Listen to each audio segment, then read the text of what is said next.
복잡하게 돌아가는 정치판 그 판을 한눈에 읽어드리는 시간입니다. 윤태곤의 판, 의제와 전략그룹 더모아의 윤태곤 정치분석실장 어서 오십시오. 네, 안녕하세요. 오늘 여러 가지 인터뷰 중에 제일 할 말이 많은 인터뷰가 이 인터뷰가 될 것 같습니다. 판. 아니 저는 진짜 궁금한 게 너무 많아요. 우선 조수진 항명 이준석 사퇴의 본질. 이거 어떻게 보고 계세요? 제가 예전에 뭐 비슷한 모습이 없지는 않았지 않습니까? 예. 그때도 한번 그런 말씀 드린 것 같은데 이게 본질적으로 보편적으로 드러나는 권력 투쟁의 양상이 있고 이 사람들의 독특한 캐릭터가 겹쳐지는 문제가 있어가지고 권력 투쟁의 양상 같은 건 제가 조금 짚어볼 수 있겠는데 예. 캐릭터에 대한 거는 뭐 잘 모르겠다. 아 캐릭터가 여기서 등장합니까? 네, 그런 말씀을 드렸는데 지금도 이게 마찬가지인 것 같아요. 그러니까 권력 투쟁의 양상 같은 거는 뭐 보도도 많이 됐고 이게 쭉 나오는데 캐릭터에 대한 것도 두 사람 다 약간 물러서지 않는 스타일인 것들. 우리가 흔히 이제 이런 말 하지 않습니까? 지는 게 이기는 거야. 라고 말을 할 때는 네가 조금 양보해줘. 그렇죠. 그러면 이제 전체의 이제 그림을 보고 또 장기적으로는 이제 이렇게 하더라도 내가 양보하더라도 뭐 뒤에는 이제 이렇게 될 수 있겠다. 이런 판단이 되면 한 발씩 물러서는 건데 뭐 두 사람 다 그런 게 전혀 안 보였고. 안 보이는 캐릭터예요. 네, 물러서지 않는 캐릭터. 제가 두 분 다 개인적으로 좀 아는데 네. 제 원래 기자였던 거 아세요? 알죠. 제가 예. 기자셨잖아요. 조수진 최고위원도 기자였잖아요. 동아일보 기자 출신이죠. 저하고 청와대 출입 기자도 한 2년 같이 했어요. 청와대 출입 때 시기가 같았어요? 예. 청와대 출입 기자들끼리는 꽤 친해지기 마련이거든요. 예. 뭐 해외 순방도 같이 가고. 이게 이제 캐릭터를 하는데 조수진 최고위원이 이제 뭐랄까 조금 공격적인 면이 있죠. 그렇죠. 적극적이고 공격적이고. 좋게 말하면 적극적. 예, 그렇죠. 안 좋게 말하면 공격적. 예, 그런 부분들에 대한 또 충돌, 또 이준석 대표도 뭐 그런 부분이라면 물러서지 않는 사람이지 않습니까? 예. 그렇죠. 그게 이제 겹치면서 네. 벌어진 양상이다. 네. 이 조수진 최고위원의 그 이준석 대표를 향한 불만 표시가 그러고 보면 처음이 아니에요, 이번이. 그렇죠. 거기다가 이제 더 플러스가 된 것이 이제 뒤에도 쭉 이야기하겠습니다만 누가 후보의 뜻이다. 뭐 이래 버리면은 예. 그 듣는 사람이 그 일일이 후보 찾아가 가지고 저 사람 말 맞아요? 물어볼 수도 없는 거지 않습니까? 그렇죠. 그러니까 후보의 뜻이다란 말은 항상 힘이 되게 있는데 선거 기간에는 이게 리스키한 게 문제가 터지면은 그 사람의 문제로 국한되는 게 아니라 후보의 문제로 확장돼 버리는 거잖아요. 후보까지 강제 소환을 해버리죠. 그렇죠. 힘이 있지만은 위험성도 크다. 예. 엊그제 나타났던 양상들이 뭐 그거지 않습니까? 나는 후보 말만 듣는다. 예. 그리고 뭐 이제 배우자 문제 뭐 해결에 대한 부분에서 이것이 후보의 뜻이다. 이것이 후보의 뜻이다. 의원들 좀 적극적으로 나서주세요라는 거를 조수진 최고가 이제 읽었다는 거 아닙니까? 뭐 그렇죠. 읽었는지 거기서 뭐 저 그건 제가 회의장에서 좀 모르겠지만. 분위기가 안 좋았다는 거 아니에요? 그렇죠. 거기에 대해서 받아들이는 사람들이 아니 우리도 열심히 하고 있는데 그리고 뭘 알아야지 적극적으로 하든지 말든지 할 거 부인 아니냐. 얘긴데. 뭐 언제 가르쳐 줬냐라는 네. 식으로 해서 이제 사태가 촉발이 되고 그 이후에 뭐 이게 폄하하는 뭐 동영상을 뭐 돌렸다, 뭐 사과를 했다 만다, 뭐 그런 식으로 확산이 된 거죠. 아니 저는 이제 또 이것도 캐릭터 얘기라고 하실지 모르겠습니다만 거기서 이제 그 회의장에서 이준석 대표가 책상을 치면서 나가고 나서 조수진 최고위원이 일단 사과를 했어요. 사과 비슷하게 유감을 표현했어요. 그러면 이제 그렇게 끝나는 줄 알았는데 오후에 아는 기자들에게 가로세로 연구소의 클립을 링크를 보냈다는 거 아닙니까? 이게 또 한 번 이제 폭발의 기폭제가 됐어요. 그러니까 이게 왜 그랬을까요? 뭐 싫었겠죠. 전 여기도 추측인데, 근데 여기서 제 양비로는 나갈 수밖에 없는 게 그런 거 보내는 사람도 참 이제 보통이 아닌 건데.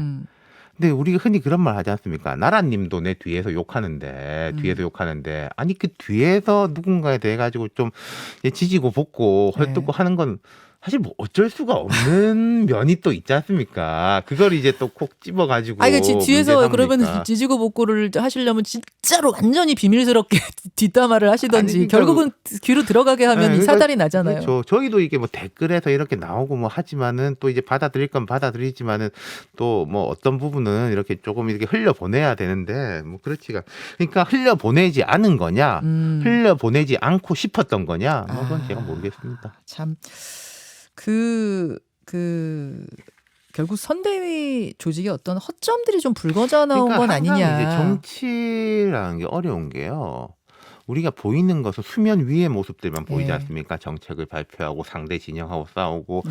근데 이제 더 어려운 것이 내부 정치. 그렇죠. 내부에서 이제 좋게 표현하자면은 나의 뜻을 어떻게 구현할 것이냐. 그게 권력으로도 발현이 되는 거고 또 설득력으로도 발현이 되는 거고 또 인간적인 관계, 네. 네트워크를 통해 가지고도 발현이 되는 것인데 네. 그 두 개가 이제 조화를 이루어져야 되는데 지금 이제 국민의힘의 문제는 그 두 가지가 다 삐그덕거린다라는 거죠.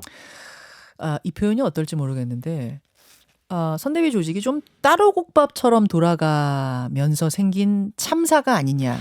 그 어제 김종인 위원장이 우리 방송의 저녁 프로그램에 출연했잖아요. 네. 되게 이제 재밌게 봤어요. 예, 예. 상황에 대한 이제 객관적인 정리하고 앞으로 이렇게 돼야 되겠다. 이런 게 있을 겁니다. 아마 선대위가 되게 크니까 김종인 위원장이라든지 전략 파트에서 자, 우리 후보의 일정하고 메시지는 이번 주에는 뭐 코로나가 중요하니까 이렇게 돌아가야 됩니다라고 이제 뭐 보고서 같은 걸 내겠죠. 그럼 네. 그게 이제 바로바로 구현이 되느냐? 음. 참 좋은 말씀입니다. 음.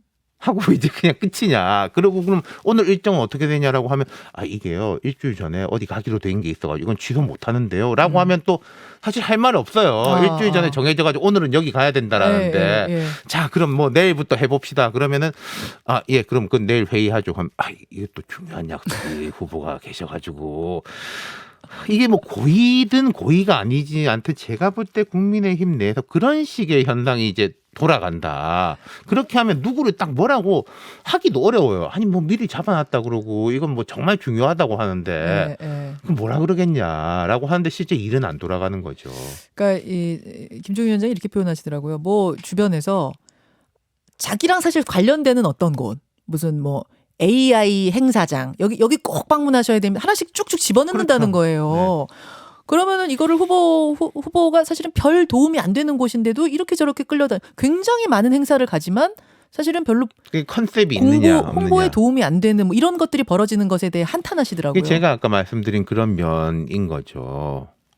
그래서 제가 이제 따로국밥으로 노는 이 선대위의 참사다라고 지금 말씀을 드린 건데 신지혜 씨가 영입될 때도 네.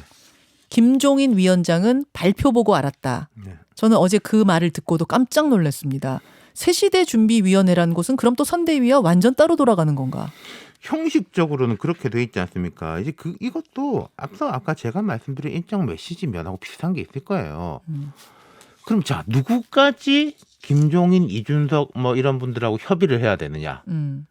그럼 뭐 어떤 쪽에서 뭐 신지혜라는 분이 나이도 젊고 이게 명예직이고 해가지고 그냥 이제 들어간 거지 뭐 별거 아닙니다라고 말할 수도 있겠죠.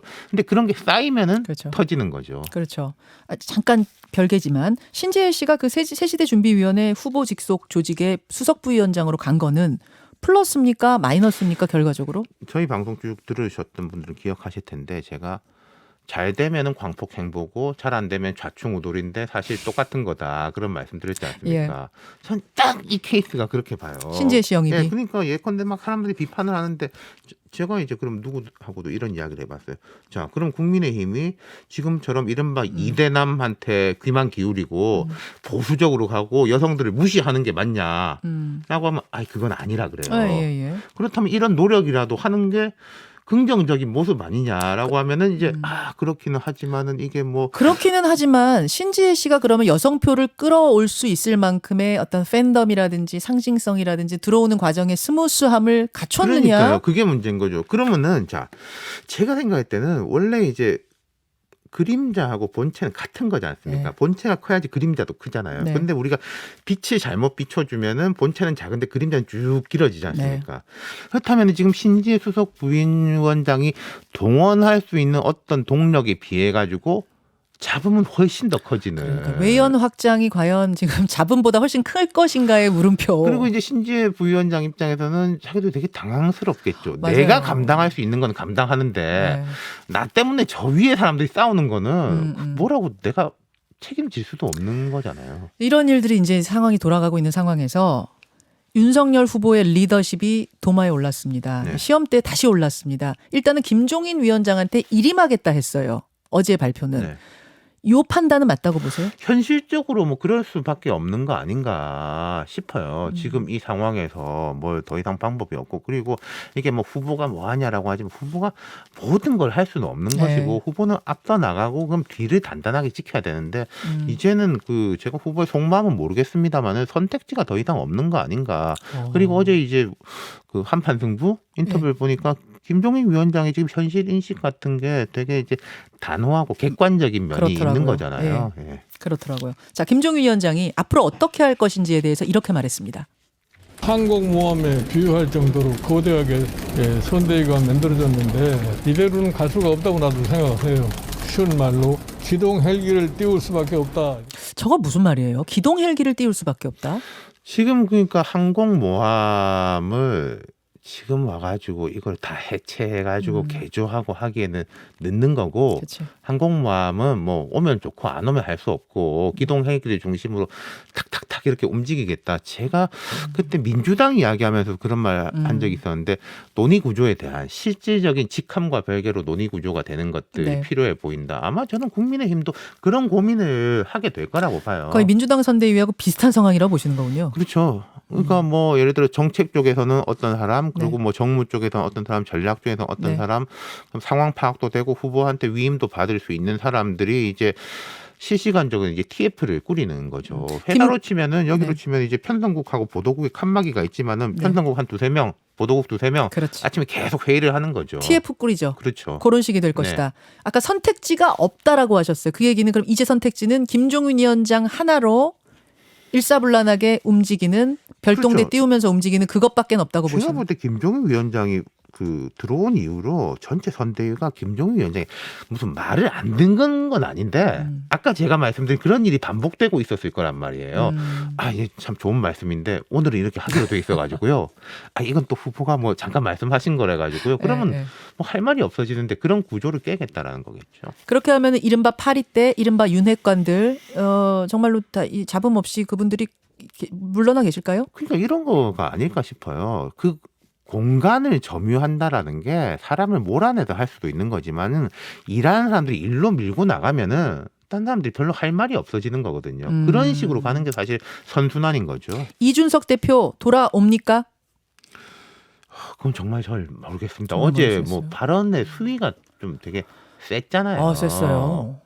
그러니까 돌아오더라도 서로 간에 명분이 있어야 될 건데, 그럼 붙잡는 뭐 이제 후보나 김종인 위원장, 그리고 돌아와야 되는 이제 이준석 후보의 명분이 있어야 될 건데, 그 찾기가 쉬울 것이냐. 그리고 또 이제 뭐 77일 그 정도 남았나? 네, 맞아요. 예. 예.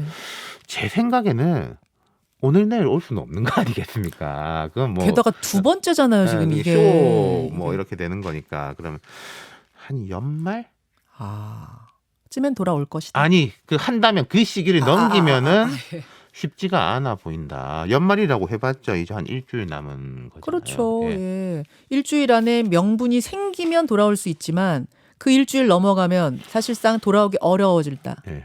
그렇게 보시는군요.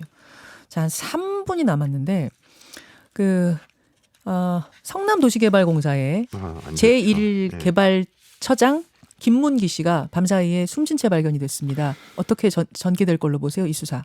제가 이 사실관계를 떠나가지고 대장동 이슈가 사실 조금 가라앉은 면이 있었지 않습니까? 네. 뭐 후보들의 배우자, 아들 뭐 이런 것도 네. 나오고, 대장동 이야기에 대해서 사실 물어볼 건 다 물어봤기 때문에 대답을 안 한다고 해서 똑같은 걸 물어볼 수는 없는데, 근데 터진 거죠. 네. 거기다가 뭐 유동규, 유한기 그분들이 이제 유원, 유투 어제 돌아가신 이 김문기 이분이 넘버 3로 불렸던 분인데, 네.